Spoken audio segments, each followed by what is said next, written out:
তার একটা social business সফল হয়েছে সে দেখাইতে পারবে? টিকা যদি না কেনা হয়ে থাকে এটা আমলাতান্ত্রিক ব্যর্থতা এবং এটার দায় অন্তর্বর্তী সরকার নিবে না। তো আমলাতন্ত্র কার অধীনে পরিচালিত হয়েছে, কার নির্দেশে পরিচালিত হয়েছে? আমলাতন্ত্রের ব্যর্থতা মানে কি? আমলারা কি দেশ চালিয়েছিল তখন, নাকি উপদেষ্টারা চালিয়েছিলেন? এই প্রশ্নগুলির উত্তর আসলে যিনি সাক্ষাৎকার নিয়েছেন তিনি আর তাকে জিজ্ঞেস করেন না, হয়তো বয়োজ্যেষ্ঠ তাই। কিন্তু উনি যে বললেন যে 1000 কোটি টাকা বরাদ্দ দেওয়া হয়েছিল, অতএব টিকা সংগ্রহ না হয়ে থাকলে এটার দায় অন্তর্বর্তী সরকার নিবে না।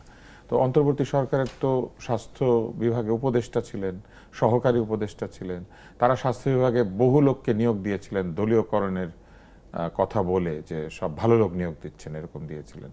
তো ওনারা ওনাদের এই কাজগুলির কোনো দায়িত্ব নেবেন না, বললেন যে টাকা দিয়ে দিয়েছি অতএব আমাদের আর কোনো দায় নাই। আপনার কি মনে হয় এই মন্তব্যটা কতটুকু বিবেচনা প্রসূত? শুনেন, অন্তর্বর্তীকালীন সরকার তো চলে গেছে। চলে যাওয়ার পর তার যারা প্রতিনিধি ছিলেন, উপদেষ্টা ছিলেন, দায়িত্বপ্রাপ্ত ব্যক্তি ছিলেন, তারা তো সোসাইটিতে আছে এখনো। তো তারা একটা অন্যায় করেছে, কিন্তু তাদের এখনকার কথাবার্তা শুনলে মনে হয় যে তারা আসলে কোনো অন্যায় করে নাই, তারা এটা পরিকল্পিতভাবেই করেছে, তারা এটাই করতে চেয়েছিল, তাই তারা করেছে, এটা আমার কাছে এখন মনে হয়। দেখেন, অন্তর্বর্তীকালীন যিনি সরকার, যিনি প্রধান ছিলেন, তিনি মাঝখানে আমরা দেখলাম কয়েকদিন আগে, 3 দিন আগে CNN-এর প্রধান টেড টার্নার মারা গেছেন, এবং এই মৃত্যু উপলক্ষে উনি ওনার ভেরিফাইড ফেসবুক পেজে প্রায় 300 ওয়ার্ডের একটা অবিচুয়ারির মতো লিখেছেন, এবং ওনার বন্ধু মারা গেছেন, এই জন্য ওনার দুঃখের শেষ নাই, খুব দুঃখিত উনি। বাট সমস্যা হলো, এই লোকটা এই দেশের একসময় সরকার প্রধান ছিল, 1.5 বছর ছিল। তার আমলে তার ক্যাবিনেটে তার একটা মন্ত্রণালয়ের গৃহীত অথবা সিদ্ধান্ত না নেওয়ার কারণে, পদক্ষেপের কারণে আমি মনে করি এই শিশুগুলি মারা যাচ্ছে, মারা গেছে এবং মারা যাচ্ছে, আক্রান্ত হচ্ছে। এটা নিয়ে কিন্তু ওনার কোনো হেলদোল নাই। উনি টেড টার্নারের দুঃখে দুঃখিত হচ্ছেন, কিন্তু আমাদের 500 শিশুর জন্য অথবা 400 শিশুর জন্য ওনার কোনো চোখ দিয়ে পানিও আসে না, কোনো দুঃখ হয় না, 2 লাইন লিখতেও ইচ্ছা করে না। এই হলো তাদের অবস্থা।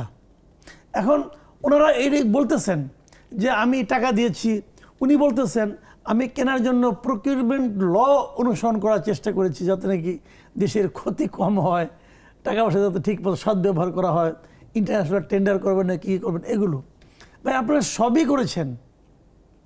কিন্তু হামের এরকম প্রকোপ এর আগে কখনো দেখা গেছে?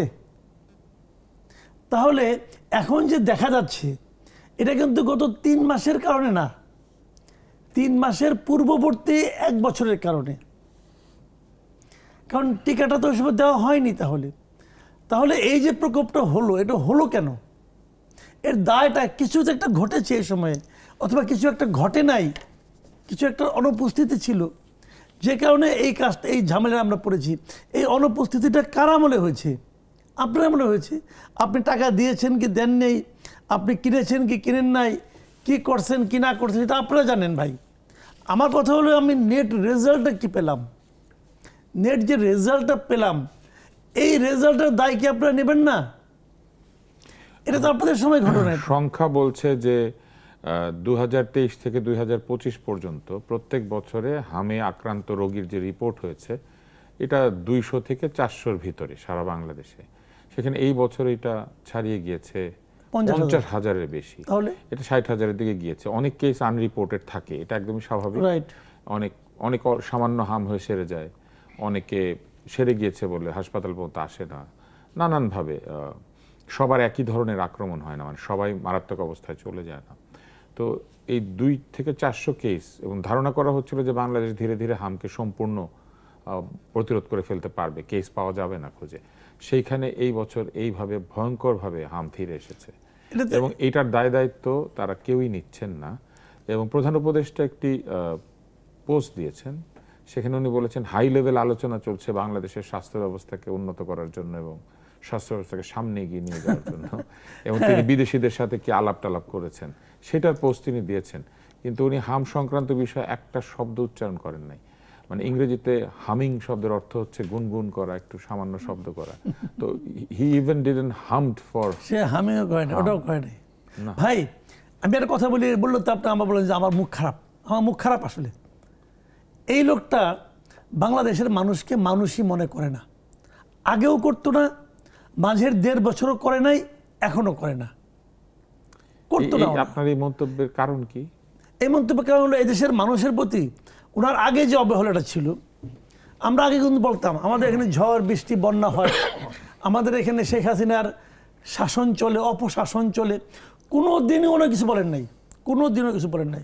উনি খালি বলছেন কবে, যখন ওনার বিরুদ্ধে কিছু মামলা হয়েছে তখন সেটা নিয়ে উনি আকার ইঙ্গিতে বলেছেন, সেটা নিয়ে উনি কিন্তু কোনো কথা বলেন নাই।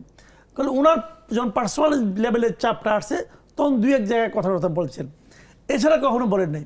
আমরা হয়তো ভেবেছি যে ওনাকে তো কোনো দায়িত্ব দেওয়া হয় নাই, কাজে উনি হয়তো বলেন নাই। কিন্তু যখন উনি দায়িত্ব পেয়েছেন 1.5 বছর, এই সময়েও উনি কিছু বলেন নাই। এই সময় ওনার ভূমিকা ছিল খুবই নির্লিপ্ত। উনি যে পোস্টটা দিয়েছেন সেই পোস্টার মধ্যে যে ব্যাখ্যা আছে, সেই ব্যাখ্যায় আছে এরকম যে সোশ্যাল বিজনেস হিসেবে স্বাস্থ্য ব্যবস্থাকে এগিয়ে নিয়ে যাওয়ার জন্য, হেলথ কেয়ারকে উনি নিয়ে যাচ্ছেন এবং গ্রামীণের ছায়াতলে বেশ কিছু এরকম স্বাস্থ্য বিষয়ক সোশ্যাল বিজনেস। ভাইরে সোশ্যাল উনি বিজনেস, স্বাস্থ্যকে সামাজিক ব্যবসা হিসেবে ভাবছেন। শুনেন, কিন্তু সোশ্যাল আমাদের বিজনেস যে জিনিসটা উনি আবিষ্কার করেন, উদ্ভট একটা জিনিস, এটা বোগাস, এটা 100% বোগাস জিনিস। উনি আমার সামনে বসুক না, সোশ্যাল বিজনেস আলাপ করি। সোশ্যাল বিজনেসে উনি নিজের এই যে গ্রামীণ টেলিকম থেকে প্রচুর টাকা পয়সা পায়, এই টাকা দিয়ে উনি নিজে প্রায় 30-32 সোশ্যাল বিজনেস করছে, সবগুলি ফেল করছে। তার একটা সোশ্যাল বিজনেস সফল হয়েছে সে দেখাইতে পারবে একটা? সে তার ইমেজটাকে ব্যবহার করে বিভিন্ন জনের সঙ্গে কথা বলে, 2 দিন পরে পরে ইউনিট সেন্টার, তার নামে একটা সেন্টার আছে, ওই সেন্টারে ওনার জন্মদিন পালন হয়, জন্মদিনের দিন সোশ্যাল বিজনেস ডে হয়, ডেতে বিভিন্ন জায়গাতে লোকজন আসে, টাকা পয়সা দিয়ে আসে, এগুলি নাটক ফাটক করে এটা না, সবাই আবার যার যার মতো চলে যায়। এই সোশ্যাল বিজনেসের ইম্প্যাক্টটা কি বলেন তো আপনি আমার সারা দুনিয়ায়? কিন্তু বাংলাদেশের স্বাস্থ্য ব্যবস্থাকে সামাজিক ব্যবসায় পরিণত করার যে ইচ্ছাটা তার রয়েছে, সেই ইচ্ছা যার আছে, তিনি কেন, তার উপদেষ্টা মণ্ডলী কেন হাম নিয়ে এবং এই আমাদের স্বাস্থ্য ব্যবস্থা নিয়ে এরকম ছিনিমিনি খেলে? তাহলে উনি ওটার উপদেষ্টা মণ্ডলীর কর্মকাণ্ডকে সোশ্যাল বিজনেসের পর্যায়ে নিয়ে যেতেন, তাও দেখতাম। ওরা তো তাও করেন নাই। শুনেন ভাই, এই লোকটার বাংলাদেশের প্রতি, উনি বাংলাদেশের মানুষ কিনা আমার সন্দেহ আছে, এবং উনি আসলে মানুষই কিনা এটা নিয়ে আমার সন্দেহ আছে। দেখতে মানুষের মতো, কিন্তু ওনার আচার আচরণ কর্মকাণ্ড মানুষ কিনা উনি, এটা নিয়ে আমার সন্দেহ আছে ভাই।